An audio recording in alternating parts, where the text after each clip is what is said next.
Hello everyone, welcome to Next Gen scholar.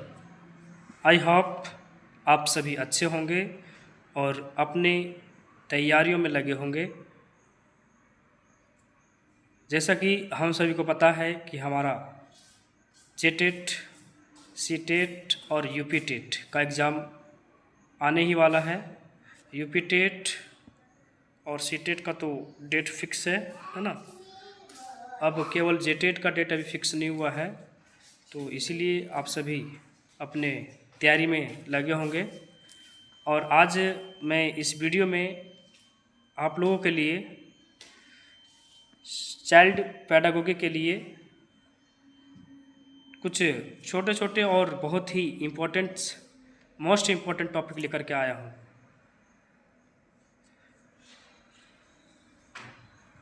जैसे पहला जो टॉपिक है, आप लोग देख पा रहे होंगे कि रेमेडियल टीचिंग, जिसे हिंदी में बोलते हैं उपचारात्मक शिक्षण। तो रेमेडियल टीचिंग को किसी बच्चों पे अप्लाई करने से पहले हमें क्या करना होता है, बच्चों के ऊपर डायग्नोस्टिक टेस्ट करना पड़ता है। डायग्नोस्टिक टेस्ट इसलिए करना पड़ता है, एज ए टीचर जब आप क्लास में पढ़ाते हैं या किसी टॉपिक को डील करते हैं, चाहे वो डे वाइज हो, मंथली हो, क्वार्टरली हो या ईयरली हो, उसमें क्या होता है कि कुछ बच्चे जो होते हैं वो अपने पीर से, जो उनके कलीग होते हैं, उससे पीछे रह जाते हैं। तो डायग्नोस्टिक टेस्ट हमारा इसमें ये हेल्प करता है कि बच्चा किस कारण से पिछड़ रहा है, क्या कमियां हैं और क्या उन्हें चाहिए, ये हमें पता चलता है।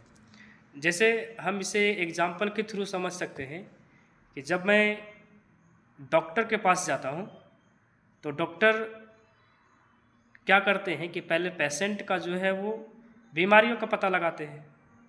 तो ठीक उसी तरह से एज ए टीचर हमें भी क्या करना चाहिए, अपने बच्चों में डायग्नोस्टिक टेस्ट करना चाहिए, ताकि पता चल सके कि बच्चा पीछे क्यों हो रहा है, उसे सीखने में कहाँ कठिनाइयाँ हो रही है, कौन सी ऐसी चीज़ है जो टीचिंग और उसके समझ के बीच में बाधा डाल रहा है।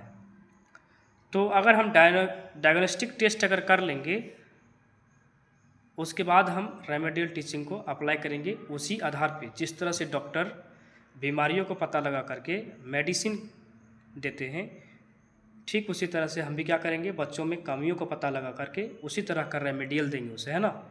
रेमेडियल देंगे, वही हमारा क्या हो जाएगा, रेमेडियल टीचिंग हो जाएगा। जैसे उपचारात्मक शिक्षण वह शिक्षण प्रक्रिया है जिसमें विद्यार्थियों की सीखने में होने वाली कठिनाइयों एवं त्रुटियों को पहचान कर उन्हें दूर करने के लिए विशेष शिक्षण दिया जाता है ना। हमें बीमारी पता चल जाएगी और उनकी कठिनाइयों का पता चल जाएगा, तो हम क्या करेंगे, उसे उसी के आधार पर टीचिंग करवाएंगे, उसी के आधार पर उसे प्रिपेयर करवाएंगे। तो हमारा वो क्या कहलाएगा, रेमेडियल टीचिंग। क्या कहलाएगा, रेमेडियल टीचिंग। अगर मैं बात करूँ इसकी परिभाषा का, आप लोग समझ गए होंगे, लेकिन फिर भी मैं एक बार पढ़ देता हूँ यहाँ से। जब किसी छात्र को किसी विषय या अवधारणा को समझने में कठिनाई होती है, तब उसकी कमी को दूर करने हेतु जो विशेष सहायता दी जाती है, उसे उपचारात्मक शिक्षण कहते हैं, है ना। आप लोगों को याद आ रहा होगा, आप लोगों ने पढ़ा होगा, जब लेव वाइगोत्स्की, उन्होंने एक बताया था ZDP, जिसे हम क्या बोलते हैं, zone of proximal development. Zone of proximal development यह बताता है कि कोई बच्चा अपने दम पर कहाँ तक कर पा रहा है किसी कार्य को, है ना, और किसी विशेषज्ञ या बड़े लोगों के सहायता से कहाँ तक कर पाता है।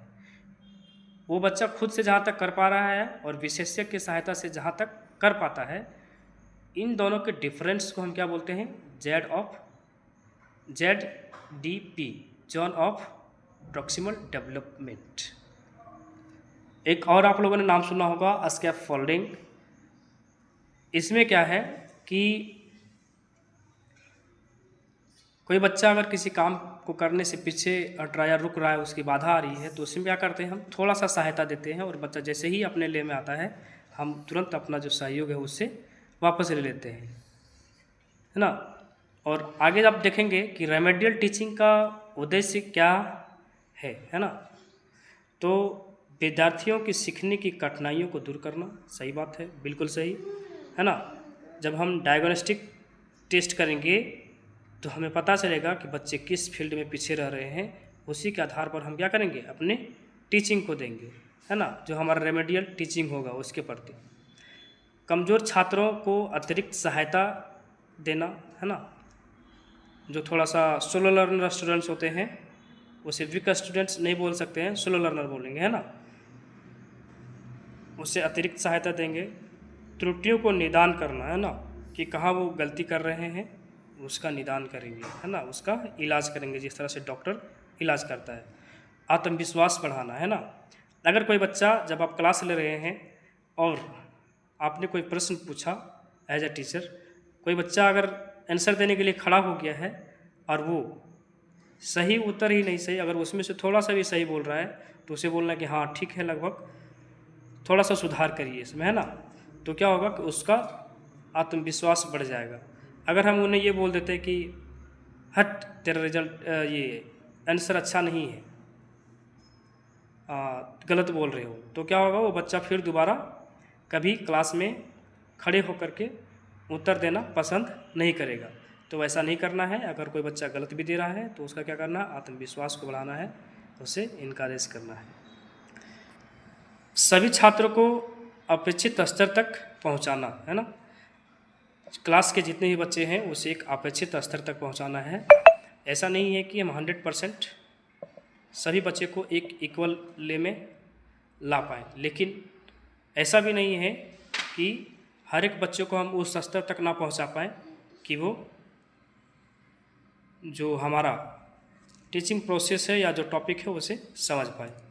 अब हम बात करते हैं उपचारात्मक शिक्षण की प्रक्रिया। क्या प्रक्रिया होती है इसमें? समस्या की पहचान, जैसे टेस्ट, प्रश्नोत्तर, निरीक्षण, है ना, को जानना। निदान, डायग्नोसिस, कठिनाइयों का कारण पता लगाना, है ना, पहले ही बता दिए हम लोग, जैसे कि डॉक्टर पता लगाता है किसी पेशेंट का बीमारी कि क्या प्रॉब्लम है इनके अंदर, और उसके आधार पर फिर उसका दवा चलता है, वो हमारा क्या है, रेमेडियल है। क्या है? योजना बनाना, उचित शिक्षण सामग्री एवं विधि चुनना, बच्चे को वैसे ही शिक्षण सामग्री या विधि से पढ़ाना है जो उसे रिक्वायरमेंट है। ऐसा नहीं कि बच्चा अल्फ़ाबेट्स को अच्छे से जान रहा है, हिंदी में स्वर्ण वर्ण और व्यंजन वर्ण को अच्छे से जान रहा है और फिर हम उसी से स्टार्ट कर दे रहे हैं ना, तो बच्चा क्या होगा, वहाँ पे डिमोटिवेट हो जाएगा कि अरे ये सब तो हमको आता है। तो जहाँ से हमें लगता है कि वहाँ से आगे बढ़ेगा उसी से स्टार्ट करना है। ऐसा नहीं कि पूरा जीरो लेवल पे लाना है। उससे भी बच्चे का जो जिज्ञासा होती है सीखने की वो घटती है, तो उससे बचना है। उपचारात्मक कार्य क्या हो सकता है? अतिरिक्त अभ्यास, सरल उदाहरण, व्यक्तिगत ध्यान, है ना। अतिरिक्त अभ्यास की पाठ से रिलेटेड जो है वो दे देना है। ऐसा नहीं कि पूरा एकदम भर भर के अभ्यास करने के लिए दे देना है ताकि बच्चा जो है उसको एक बार देखने के बाद फिर दोबारा देखने का हिम्मत ना हो, तो लिमिट में ही देना है। सरल उदाहरण देना है बच्चों को समझाने के लिए, जब भी जैसा कि अभी हमने यूज किया डॉक्टर और पेशेंट वाला, उसी तरह से बच्चों को भी अपने टॉपिक से रिलेटेड उसी तरह की कहानियाँ या उसी तरह के उदाहरण लेने हैं जो उसे आसानी से समझ में आए। व्यक्तिगत ध्यान, थोड़ा सोलो लर्नर बच्चों पे क्या करना है, जिनको कठिनाई हो रही सीखने में उसे व्यक्तिगत ध्यान देना है। मूल्यांकन, यह देखना कि सुधार हुआ या नहीं। मान लेते हैं कि हमारा डायग्नोस्टिक टेस्ट करने के बाद किसी बच्चे का कारण पता चल जाता है और जब हम उसके ऊपर रेमेडियल टीचिंग को अप्लाई करेंगे उसके बाद हमें भी चेक करना है कि ये जो हमारा प्रोसेस था वो सही है या नहीं, बच्चे के ऊपर इसका कुछ लाभ हुआ या नहीं। विशेषताएं क्या हो सकता है? छात्र केंद्रित शिक्षण, चाइल्ड सेंटर, और ये बहुत इम्पोर्टेंट बात है कि अगर हम क्लास में हैं और पढ़ा रहे हैं और ये चाइल्ड सेंटर ना होकर के अगर टीचर सेंटर होगा तो बच्चों को वही यूँ ही नहीं समझ में आएगा, है ना। हम अपने हिसाब से नहीं चल सकते हैं क्लास में, क्योंकि वहाँ डिफरेंस माइंड के बच्चे होते हैं और जिन्हें सरल शब्दों में बताना होगा। व्यक्तिगत भिन्नताओं पर आधारित सरल एवं क्रमबद्ध शिक्षण, है ना। हमें बच्चों के बीच के डिफरेंसेस को पहचानना है और उसके आधार पे उसी तरह से या उस मोड के आधार पे हमें क्या करना है, एक्सप्लेनेशन करना है। निरंतर मूल्यांकन करना होगा बच्चों में पार्ट्स के ख़त्म होने के बाद, या फिर हमारा जो मंथली होता है या क्वार्टरली या ईयरली। कमज़ोर छात्रों के लिए विशेष सहायता, है ना। कमज़ोर छात्रों के लिए, सोलो लर्नर के लिए क्या करना है, विशेष सहायता। उपयोगी शिक्षण विधियाँ की बात करेंगे तो क्या हो जाएगा हमारा समूह कार्य। मान लेते हैं कि एक क्लास में 40 बच्चे हैं, उसमें से 10 बच्चे जो हैं उनका IQ लेवल अच्छा है, तो हम क्या करेंगे कि 8-8 का ग्रुप बना देंगे और उसमें से एक में क्या करेंगे, सारे बच्चे को डाल देंगे जिनका IQ लेवल अच्छा है। तो वो क्या होगा कि बच्चे उसको देखकर मोटिवेट होंगे और जो सोलो लर्नर है वो भी मेहनत करना स्टार्ट कर देंगे। पुनरावृत्ति वही चेक करना है पढ़ाने के बाद। अभ्यास कार्य देना ज़रूरी है ना। जब तक आप अभ्यास कार्य नहीं देंगे चैप्टर के एंड या किसी टॉपिक के एंड में, तो आपको पता ही नहीं चलेगा कि बच्चा जो है वो क्या समझ पा रहा है या नहीं समझ पा रहा है। शिक्षण सहायक सामग्री TLM का प्रयोग करना है, वैसे ही TLM का प्रयोग करना है जो हमारे आसपास में दिखे हमेशा और जो क्या हो, सस्ता हो, सुविधा हो, हर एक बच्चों के पास उपलब्ध हो। गतिविधि आधारित एक्टिविटी बेस्ड शिक्षा देना है ना। बात करते हैं इसके लाभ का। सीखने की गति में सुधार, अगर आप लिमिटेड टीचर देंगे तो बच्चे की सीखने का जो स्पीड होगा उसमें सुधार होगा। आत्मविश्वास बढ़ाता है बच्चों के अंदर, है ना। बच्चे जब कुछ सीख रहे होते हैं तो उसका आत्मविश्वास बढ़ जाता है और वो भारी या डिफ़िकल्ट से डिफ़िकल्ट जो टॉपिक होते हैं या कॉन्सेप्ट होते हैं उसे आसानी से समझ पाता है। त्रुटियाँ कम होती है, बच्चों का जब मनोबल बढ़ता है तो त्रुटियाँ कम होती है। लेकिन जब किसी बच्चे का मनोबल टूट जाए तो वो किसी भी परिस्थिति में गलती कर सकती है। जो क्वेश्चन उसे आ रहा है, यानी कि जो कॉन्सेप्ट उसको क्लियर है, वो भी लगेगा उन्हें कि भूल जा रहे हैं अब हम, है ना। विषय के प्रति रुचि बढ़ती है। अगर कोई सब्जेक्ट हम पढ़ा रहे हैं जिससे बच्चे सीख रहे हैं या उन्हें लग रहा है कि ये बहुत अच्छा समझ में आ रहा है, तो उनका रुचि बढ़ेगा उस सब्जेक्ट के प्रति और वो क्या करेंगे, अच्छा करेंगे। महत्वपूर्ण बातें क्या हो सकती है, बोल सकते हैं सीधे। उपचारात्मक शिक्षण का संबंध कमियों को दूर करने से है। क्या है, बच्चों के अंदर जो कमियां होती है उसे दूर करना है। और यह नैदानिक प्रशिक्षण डायग्नोस्टिक के बाद दिया जाता है। अभी हमने बोला कि हमें पहले डायग्नोस्टिक टेस्ट करना है, उसके बाद रेमेडियल टीचिंग को अप्लाई करना है बच्चों के ऊपर, है ना। इसका मुख्य उद्देश्य सीखने की कठिनाइयों का समाधान करना है। क्या है इसका मुख्य उद्देश्य, सीखने की कठिनाइयों का समाधान करना है। महत्वपूर्ण अंतर अगर बोला जाए नैदानिक प्रशिक्षण और उपचारात्मक शिक्षण में, तो नैदानिक टेस्ट यानी डायग्नोस्टिक टेस्ट जो है वो क्या है, कमजोरियों को पहचानता है, लेकिन उपचारात्मक शिक्षण जो है क्या करता है, कमजोरियों को दूर करता है। नैदानिक प्रशिक्षण क्या है, समस्या को खोजता है कि कहाँ पे बच्चों को समस्या है, कहाँ पे बच्चे फंस रहे हैं। उपचारात्मक शिक्षण क्या करते हैं, समस्या का समाधान देते हैं, है ना, समाधान करता है। इसी में आगे एक और टॉपिक है, ये भी बहुत ही इम्पोर्टेंट टॉपिक है, जिसे हम बोलते हैं मूल्यांकन से रिलेटेड है, CCE और HPC, कॉन्टिन्यूअस एंड कॉम्प्रिहेंसिव एवल्यूएशन, सतत एवं व्यापक मूल्यांकन, कॉन्टिन्यूअस एंड कॉम्प्रिहेंसिव एवल्यूएशन। यह एक ऐसी मूल्यांकन प्रणाली है जिसमें विद्यार्थियों का निरंतर तथा समग्र रूप से मूल्यांकन किया जाता है। इसमें केवल लिखित परीक्षा ही नहीं बल्कि व्यवहार, गतिविधि, प्रोजेक्ट, सहभागिता आदि का भी आकलन किया जाता है। जैसे अभी हम लोगों ने बात किया था कि रेमेडियल टीचिंग में, जब हम रेमेडियल टीचिंग किसी बच्चे पे अप्लाई कर रहे हो तो क्या करना है, उसे बीच बीच में चेक करते रहना है। तो ठीक वही है ये, है ना, CCE, कॉन्टिन्यूअस एंड कॉम्प्रिहेंसिव एवल्यूएशन। पढ़ाना है टॉपिक डे वाइज हो या मंथली वाइज हो, क्या करना है, बच्चों के बीच में मूल्यांकन करना है बच्चों को।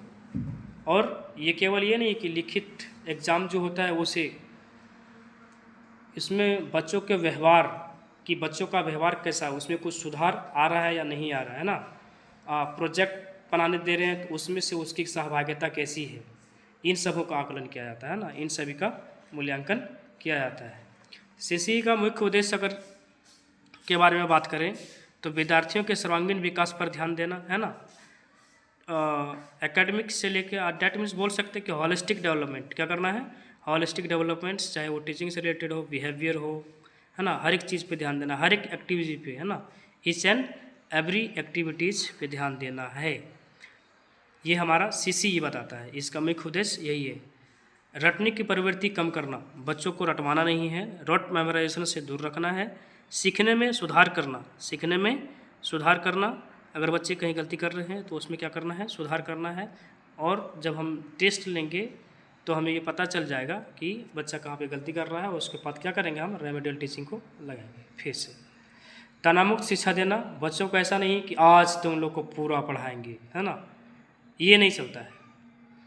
बच्चों को जो भी टॉपिक पढ़ाइए प्यार से पढ़ाइए, आराम से, उन्हें लगे कि हाँ समय कैसे बीत जाए, जो भी आपका पीरियड का समय हो बच्चे वेट करें आपके पीरियड का, इस तरह की शिक्षा देना है।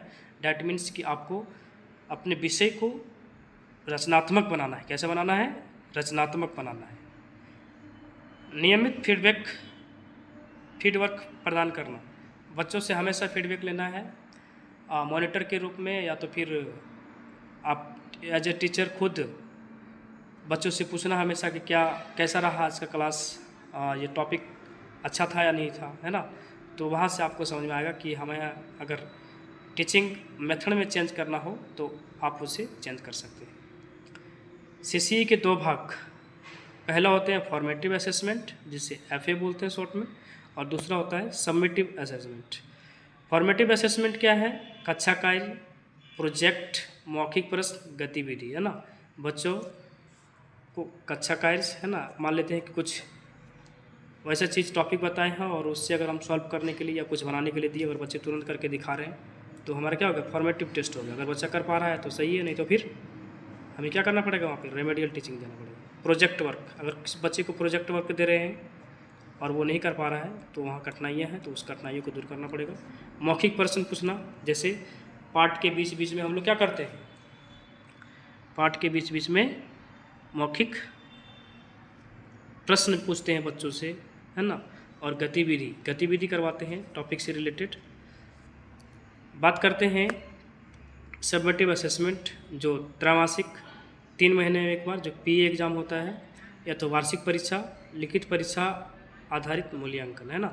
जो लिखित साल के अंत में या फिर एकेडमिक सिलेबस के अंत में जो टेस्ट लिया जाता है उसे बोलते हैं सबमिटिव असेसमेंट। सीसीई की विशेषताएं अगर क्या हो जाएगी, ये हमारा छात्र केंद्रित होना चाहिए, निरंतर मूल्यांकन, है ना, कॉन्टिन्यूअस एंड कॉम्प्रिहेंसिव एवल्यूशन, सह शैक्षिक गतिविधियों का समावेशन, गुणात्मक एवं मात्रात्मक दोनों मूल्यांकन होना चाहिए, है ना। यानी कि बच्चों को एजुकेशन के साथ साथ उसके बिहेवियर का भी जांच लगाना है ना। सुधारात्मक शिक्षण में सहयोग, अगर बच्चे कहीं पिछड़ रहे हैं तो जब हम जांच करेंगे तो हमें पता चलेगा, उसके बाद फिर हम क्या करेंगे, उसे रेमेडियल टीचिंग देंगे तो उसमें सुधार आएगी।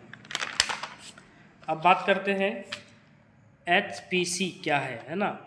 HPC क्या है, एक हमारा होलिस्टिक प्रोग्रेस कार्ड है। क्या है, होलिस्टिक प्रोग्रेस कार्ड, या नई नीति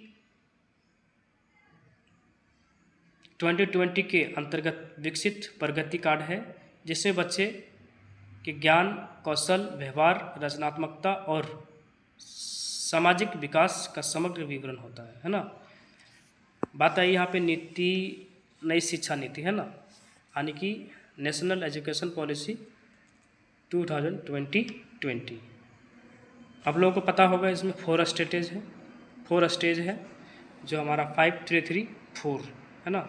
पहला जो है वो फाउंडेशनल स्टेज, दूसरा जो है 3 से 5 वो क्या है, प्रिपरेटरी स्टेज, और तीसरा जो है 6 to 8 वो क्या है, मिडिल स्टेज, और 9 to 12 क्या है, अपर स्टेज बोल सकते हो उसको, उच्च माध्यमिक स्तर। तो ये हमारा क्या है कि HPC एक होलिस्टिक प्रोग्रेस कार्ड है, जिसमें बच्चों के हर एक एक्टिविटी पे ध्यान रखा जाता है, उसका रिकॉर्ड रखा जाता है, उसका विवरण रखा जाता है। एचपीसी की व्यवस्था क्या विशेषताएं हो सकती है? केवल अंक आधारित नहीं होती है, सीधा सीधी बात है कि इसमें केवल हम ये परीक्षा का रिकॉर्ड नहीं रखते हैं कि बच्चा क्या ग्रेड ला रहा है, क्या उसका मार्क्स है। ये किस पे आधारित? कौशल आधारित मूल्यांकन है। क्या है? कौशल आधारित मूल्यांकन, आत्म मूल्यांकन एवं सहपाठी मूल्यांकन। ठीक है, 360 डिग्री प्रगति रिपोर्ट है ना, हॉलिस्टिक डेवलपमेंट के तौर पे सीखने की प्रक्रिया पर जोर, सीखने की प्रक्रिया पर जोर देती है। अगर बात करें, अगर हम सिंपल वे में, तो सीसी और एचपीसी में अंतर, तो उद्देश्य से अगर बात करें तो सतत मूल्यांकन होता है किसमें? सीसी, कॉन्टिन्यूअस एंड कॉम्प्रिहेंसिव मूल्यांकन। और एचपीसी में क्या है कि समग्र विकास रिपोर्ट, कौशल एवं क्षमता। ये क्या है? हमारा समग्र विकास रिपोर्ट है। क्या? Holistic development card. फोकस किस पे होता है? परीक्षा प्लस गतिविधि पे। किसमें? सीसीई में। किसमें? सीसीई में क्या होता है? परीक्षा प्लस गतिविधि पे फोकस होता है। और इसमें क्या होता है? कौशल एवं क्षमता पे होता है। किसमें होता है? कौशल एवं क्षमता, एचपीसी में। आधार क्या होना चाहिए? पुरानी मूल्यांकन प्रणाली। किसमें? सीसीई में। कॉन्टिन्यूअस कॉम्प्रिहेंशन एवोल्यूशन में क्या है? पुरानी मूल्यांकन प्रणाली चलती है।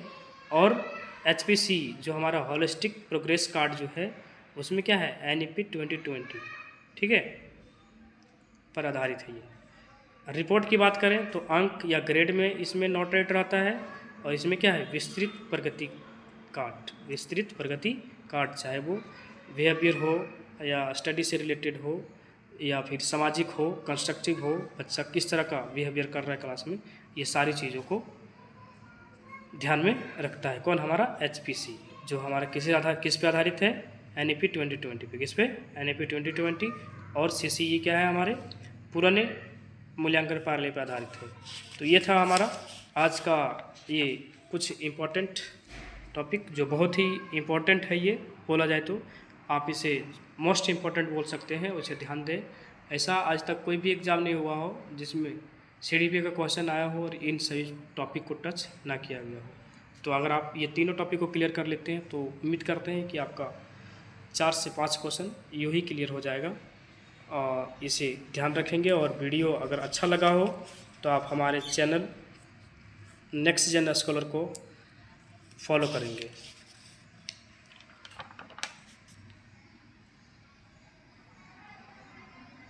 आप चाहे तो ये नोट्स हमसे पीडीएफ के फॉर्म में ले सकते हैं। हमारा व्हाट्सएप नंबर है 6202942498, है ना। व्हाट्सएप पे हाई करना है, मिल जाएगा। ठीक है, थैंक यू क्लास।